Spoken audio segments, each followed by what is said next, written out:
শহরের ভেতরে এমন কিছু জায়গা থাকে যেগুলো সময়ের বাইরে পড়ে থাকে।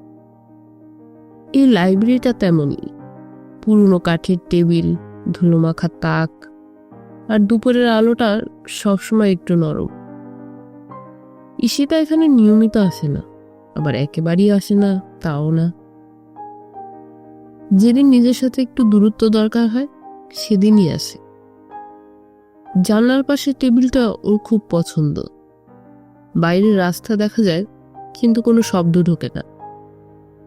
প্রথম দিন সে খেয়ালই করেনি সামনে কে বসে আছে। কিছুদিন পর বইয়ের ফাঁক দিয়ে একবার চোখ গেল। একজন ছেলে মাথা নিচু করে পড়ছে, খুব সাধারণ। তার কিছুদিন পর আবার একই জায়গায় একই সময়। এইবার সীতা একটু সচেতন হলো, লোকটা কি প্রতিদিনই আসে, নাকি সে এমন দিনে আসে যেদিন সেও আসে। ভাবনাটা খুব গুরুত্বপূর্ণ না, তাই আর বেশি ভেবে দেখেনি। লাইব্রেরির ভিতর একটা অদ্ভুত নিয়ম আছে, কেউ কারো দিকে তাকায় না, কিন্তু সবাই কারো না কারো উপস্থিতি টের পায়। ছেলেটা কখনো সরাসরি তাকায় না, কিন্তু মাঝে মাঝে পাতা উল্টানোর সময় তার দৃষ্টি 1 সেকেন্ডের জন্য উঠে আসে, তারপর আবার নেমে যায়। ঈশিতা সেটা বুঝতে পারে এবং ঠিক ততটা সময়ের জন্যই সে নিজেও চোখ নামিয়ে ফেলে। এটা কোনো খেলা না, কিন্তু একটা অঘোষিত তালমেল তৈরি হয়। একদিন বৃষ্টি হচ্ছিল, লাইব্রেরির ভেতরে লোকজন কম, জানালার কাছে টুপটাপ শব্দ পড়ছে। ঈশিতা বই খুলে বসে আছে, কিন্তু পড়া এগোচ্ছে না। হঠাৎ খেয়াল করলো ওহু পাশে কেউ নেই। আজ আসেনি? প্রশ্নটা খুব হালকা, কিন্তু থেকে যায়। কিছুক্ষণ পর দরজা খুলে সে ঢুকলো। চুল ভেজা, হাতে ভাঁজ করা একটা ছাতা। কাউকে না দেখে সরাসরি এসে নিজের জায়গায় বসে পড়ল। কিছুই আলাদা না, তবু ঈশিতা বুঝতে পারল সে খেয়াল করেছিল। কথা শুরু হয় খুব ছোটভাবে।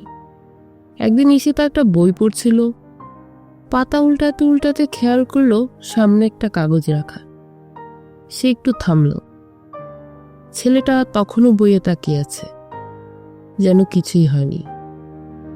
কাগজে লেখা, শেষ হলে এটা আমি নিতে পারি। ভাষা খুব সাধারণ, কোনো বাড়তি ভদ্রতা নেই, আবার অমার্জিতও না। ঈশিতা কোনো উত্তর লেখেনি, শুধু বইটা বন্ধ করে কাগজটার দিকে ঠেলে দিল। ওটাই ছিল সম্মতি। তারপর থেকে বিষয়টা আর কথার মধ্যে থাকেনি, বই বদলাতে লাগলো। কখনো সে রেখে যায়, কখনো ছেলেটা। মাঝে মাঝে পাতার ভেতর ছোট নোট। এই অংশটা একটু ধীর লাগলো, শেষটা অন্যরকম হতে পারতো না? এই লেখকের আর কিছু পড়েছেন? কোনো প্রশ্নই ব্যক্তিগত না, কিন্তু তবুও এক ধরনের পরিচয় তৈরি হচ্ছিল, যেখানে নাম, পেশা বা গল্পের বাইরে কোনো তথ্যের দরকার হয় না। একদিনই সে তা খেয়াল করে দেখলো ছেলেটা অন্যদিনের চেয়ে একটু আগে চলে এসেছে। টেবিলে একটা বই রাখা, ভেতরে নোট। আজ একটু তাড়া ছিল, এই প্রথম সময়ের উল্লেখ। ঈশিতা বুঝতে পারল নীরব যোগাযোগের ভেতরেও একটা রুটিন তৈরি হয়েছিল, যেটা ভাঙলে চোখে পড়ে। কয়েক সপ্তাহ কেটে গেল, কোনো বড় ঘটনা না, কোনো নাটকীয়তা না, শুধু একই টেবিল, একই সময়, আর কিছু অল্প শব্দের বিনিময়। একদিন ঈশিতা একটু দেরি করে পৌঁছালো। টেবিলটা খালি। সে বসে রইল, ভাবলো হয়তো আজও আসবে না। তারপর খেয়াল করলো টেবিলের এক কোণে একটা বই রাখা, ওই ছেলেটার। ভেতরে একটা কাগজ। এবার লেখাটা একটু বড়, আজ শেষ দিন, অন্য শহর চলে যাচ্ছি। হয়তো এইভাবে কথা না বলে সব শেষ হয়ে যাবে। এটা একটু অদ্ভুত, তবুও এই কয়েকটা বিকেল আমার কাছে গুরুত্বপূর্ণ ছিল।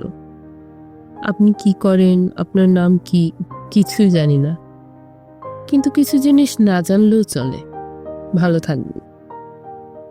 ঈশিতা অনেকক্ষণ কাগজটা হাতে ধরে বসে থাকলো। লাইব্রেরির ভিতরের আলো ধীরে ধীরে বদলাচ্ছে, বাইরে বিকেল নামছে।